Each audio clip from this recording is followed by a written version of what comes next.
Welcome to my channel. Jangan lupa subscribe, like, dan komen. Happy watching. Semalam dengan janda bab 5. Layani aku. Setelah mengetahui bahwa Kaisar adalah suami kakak sepupunya, Ana tidak bisa tidur malam harinya. Ia terus berguling-guling di atas kasur, merasa dilema bahwa seharusnya ia tidak mengambil keputusan sembrono ini. Ana mencoba memejamkan matanya, tapi ia tidak bisa tidur. Bayang-bayang akan perasaan bersalah menghantui benaknya.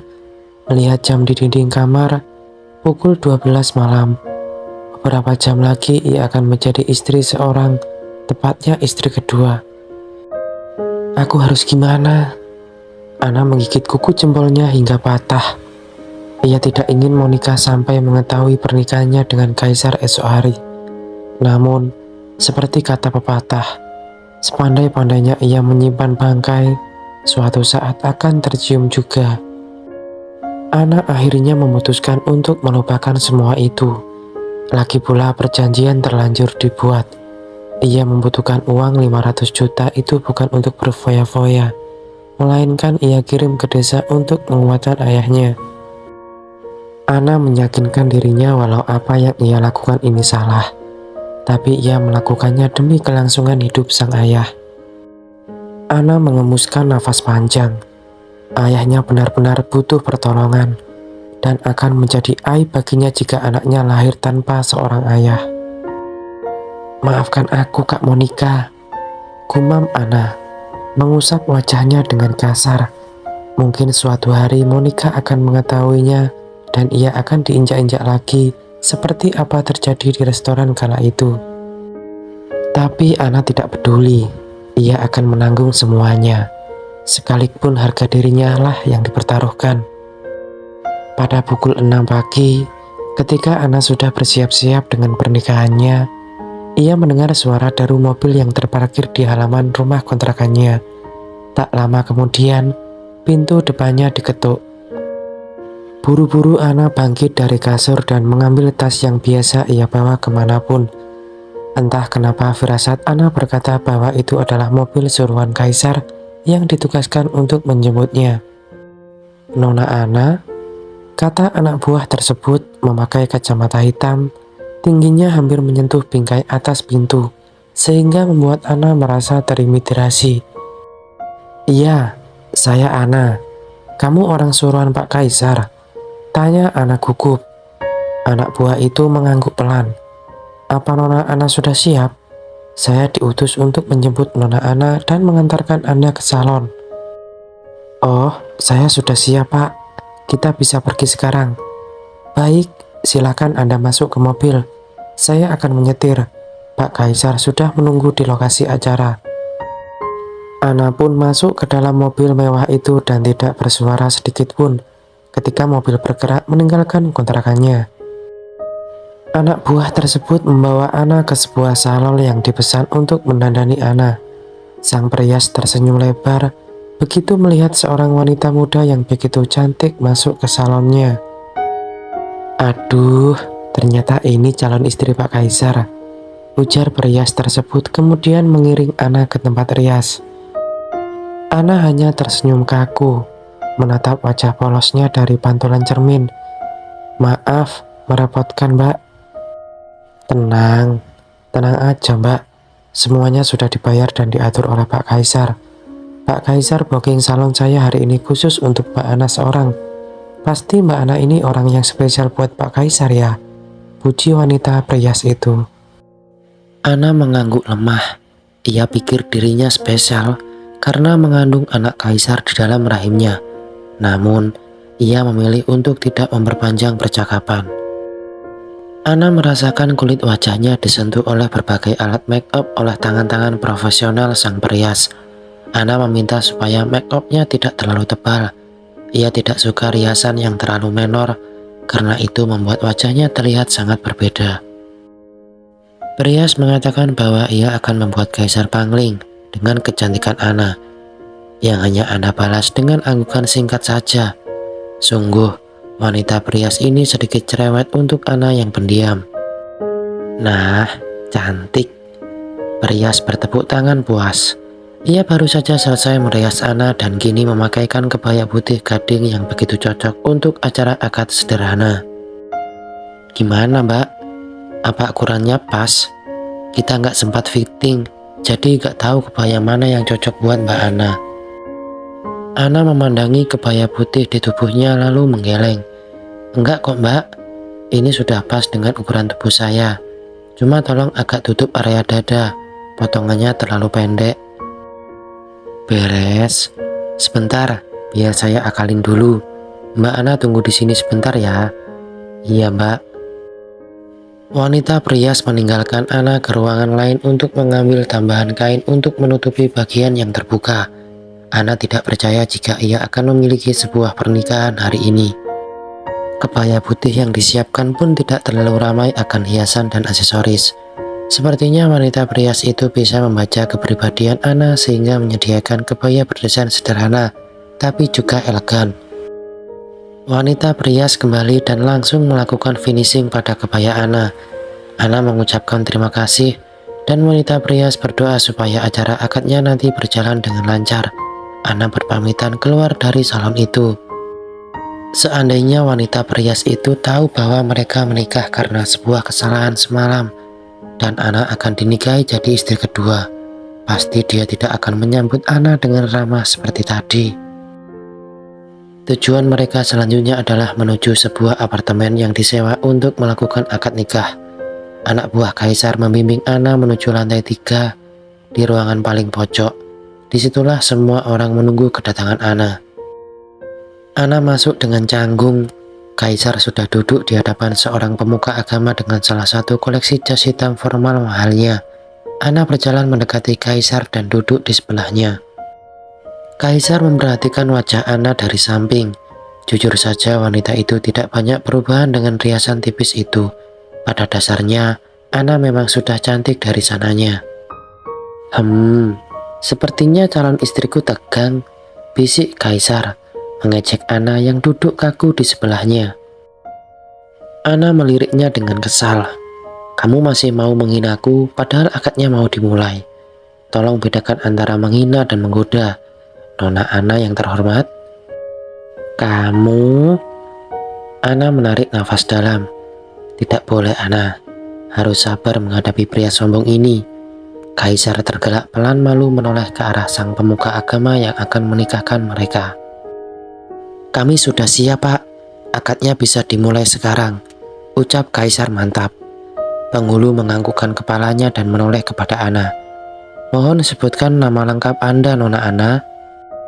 Ana menjawab dengan suara bergetar. Ana Khairunisa Pangestu. Nama ayah? Tanya penghulu lagi. Ana menggeleng pelan. Ia ingin menjelaskan bahwa ia bukanlah anak kandung ayah dan ibunya di desa, dan tidak tahu dengan jelas siapa orang tuanya. Kaisar melihat Ana kesulitan menjawab pertanyaan penghulu dan memutuskan mengambil alih jawaban. Tolong pakai wali hakim saja pak. Anak ini yatim piatu. Dia tidak tahu asal-usul keluarganya lah yang asli. Ana terkejut bukan main. Spontan saja kepalanya menoleh kepada Kaisar. Ia baru sadar jika selama ini Kaisar telah menyelidiki latar belakang keluarganya. Seharusnya Ana bisa mengetahuinya dari cara pria itu menculiknya ke dalam mobil waktu itu. Tentu saja orang kaya akan mendapatkan seluruh informasi yang mereka mau bermodalkan koneksi dan kekuasaan mereka. Pemuka agama itu tersenyum mahfum. Ia menawarkan diri untuk menjadi wali hakim, dan keduanya pun menyetujuinya. Baik, kita mulai akad nikahnya. Pak Kaisar, tolong ulurkan tangan Anda di atas meja, ujar pria tua itu. Kaisar menurut. Ia mengulurkan tangannya ke atas meja dan menjabat tangan sang penghulu. Penghulu menatap beberapa anak buah Kaisar yang menjadi saksi akan pernikahan itu berlangsung. Semua yang ada di sini akan menyaksikan ijab kabul antara Pak Kaisar dan Nona Ana Khairunisa Pangestu. Untuk itu, saya mohon perhatian semua orang untuk tenang selama prosesi berlangsung. Kedua mempelai dan para anak buah mengangguk paham. Ana menelan ludah gugup. Ini memang bukan pernikahan pertamanya setelah ia bercerai dengan mantan suaminya. Tapi ia tetap merasa gugup karena pernikahan ini akan membuatnya berstatus sebagai istri kedua Kaisar. Prosesi ijab kabul itu pun dimulai. Kaisar mengucapkan ijab kabulnya dengan lancar tanpa kendala sedikit pun. "Bagaimana saksi? Apakah pernikahannya sah?" "Sah," sahut anak-anak buah Kaisar. Penghulu melepas jabatan tangannya dan mengucapkan kalimat syukur. Setelah doa selesai dilantunkan dan penghulu pamit undur diri, anak-anak buah Kaisar bergegas keluar dari unit apartemen itu. Ana duduk lemas di tempatnya, tidak tahu jika Kaisar sudah terdiri dan menjauh darinya. Ia ingin segera kembali ke kontrakannya dan tidur seharian. Hanya ijab kabul tanpa resepsi saja sudah melelahkan seperti ini. Energinya seolah terkuras habis dan Ana harus menerima kenyataan bahwa ia telah menikah dengan si brengsek yang membuatnya hamil. Ana menoleh. Padahal ia sudah siap melarikan diri dari neraka ini. Tetapi Kaisar malah memanggilnya. "Apalagi? Kita udah selesai nikah kan? Aku mau pulang sekarang," ujarnya ketus. Kaisar memota mata. "Siapa bilang kamu sudah bisa pulang? Kita belum foto." "Apa? Ini orang kepalanya habis tertimpuk batu apa gimana sih? Kenapa pula mereka pakai acara foto-foto segala? Mereka kan hanya menikah siri." Ana mendecih sebal sebelum berjalan ke arah Kaisar dengan setengah hati.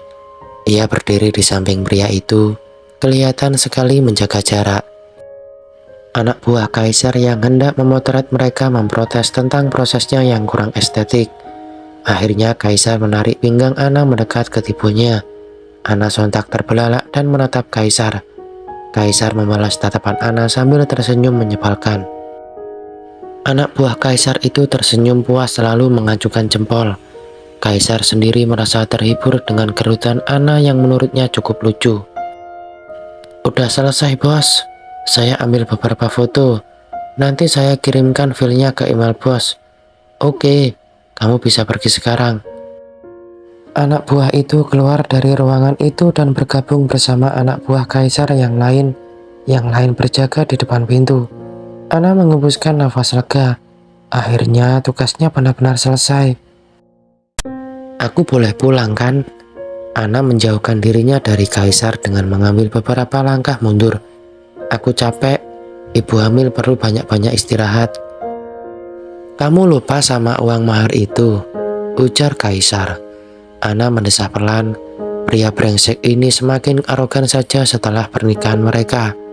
Ia mengikuti Kaisar ke ruang tamu apartemen di mana seorang pria sudah duduk di sofa menunggu mereka. Kaisar memintanya duduk dan memperkenalkan pria tersebut sebagai tangan kanannya. "Dia Henry, tangan kanan saya. Di sini kamu akan menandatangani sebuah dokumen perjanjian sebelum bisa terima uang-uang itu," jelas Kaisar lalu menyilangkan kaki angkuh. Henry tersenyum pada Ana. Ia sudah kenal dekat dengan Kaisar dan cukup terkejut dengan pernikahan keduanya ini. Tapi dia sama sekali tidak berkomentar apa-apa soal ini. Ia tahu Kaisar tidak suka jika kehidupannya dikritik. "Nona Ana, kamu bisa membaca dokumen ini terlebih dahulu sebelum menandatanganinya." Ana memperhatikan Henry merogoh tas kerjanya dan membeber sebuah dokumen dengan beberapa paragraf perjanjian di dalamnya. Ana menatap Henry dengan pandangan bertanya, tapi ia mencondongkan tubuh ke arah meja, membaca satu persatu poin perjanjian tersebut. Sementara itu, Kaisar menyebutkan poinnya tanpa diminta. Sepertinya ia sudah menghafal isi setiap poin yang tercantum di sana. Pertama, sejak perjanjian ini ditandatangani pada hari pernikahan, hidup Ana Kaurunisa Pangestu sepenuhnya menjadi milik Kaisar, ungkap Kaisar dengan kerlingan cilik di matanya. Ana membeku, kemudian memandang Kaisar dengan ekspresi tak setuju. Lalu dia ingat bahwa kemarin dia mengatakan bahwa Kaisar bisa memperlakukan apapun sesuka hatinya jika ia bersedia menikah dengan Ana dan memberikan mahar sebesar 500 juta rupiah. Kaisar terkekeh pelan dan menambahkan poin kedua. Hanya Kaisar yang boleh membuang Nona Ana Kaurunisa Pangestu. Anak Kaurunisa Pangestu dilarang pergi, kabur atau menggugat cerai tanpa seizin Kaisar. Dan poin terakhir, Anak yang dilahirkan anak Kairunisa Pangestu juga akan menjadi milik Kaisar sepenuhnya. Ana menggigit bibir bawahnya. Ia bisa menerima 2 poin pertama, tapi poin terakhir itu tentang anak yang ia kandung. Bagaimana? Kamu keberatan? Enggak, tuas Ana cepat. Ia membuang muka dan langsung membubuhkan tanda tangan pada kolom di bawah surat perjanjian itu. Sekali lagi, ia melakukan ini semua demi ayahnya. Bahkan jika ia dipermainkan oleh seorang pria sinting semacam Kaisar, Ana harus merelakan hidupnya diperlakukan seperti boneka. Selanjutnya, Kaisar meminta nomor rekening Ana dan langsung mengirimkan uang 500 juta rupiah pada rekening tersebut. Ana mengecek saldo lewat m-banking dan seketika membelalak melihat jumlah uang yang ia terima. Malah 2 kali lipat lebih banyak dari syarat yang diajukan Ana, yakni 1 miliar. Saldo yang tidak pernah lebih dari 1 juta itu kini memiliki tambahan uang sebesar itu. Ana menonggakkan kepalanya kepada Kaisar, menyadari bahwa Henry sudah keluar dari apartemen muncul yang lain. Terima kasih, ujar Ana setengah hati. Ia bangkit dari kursi dan mencengkram ponselnya dengan erat. Urusanku selesai di sini, jadi tolong biarkan aku pergi sekarang. Eits, mau kemana kamu? Kaisar mencekal pergelangan tangannya dengan erat lalu menarik Ana ke pangkuannya. Tubuh Ana menegang seketika. Ia berusaha bangkit, tapi lagi-lagi Kaisar menangkap tangan kanannya seperti kilat. Ana, Kaisar menyeringai lebar. Sekarang kamu akan tinggal di sini. Tidak boleh bekerja dan pergi kemana-mana tanpa seizinku. Ana menatap Kaisar dengan mata bergetar. Tugasmu hanya satu, memuaskanku, bisiknya. Dan sekarang aku mau kamu melayaniku di kamar. Lanjutnya, Ana merinding sejadi-jadinya.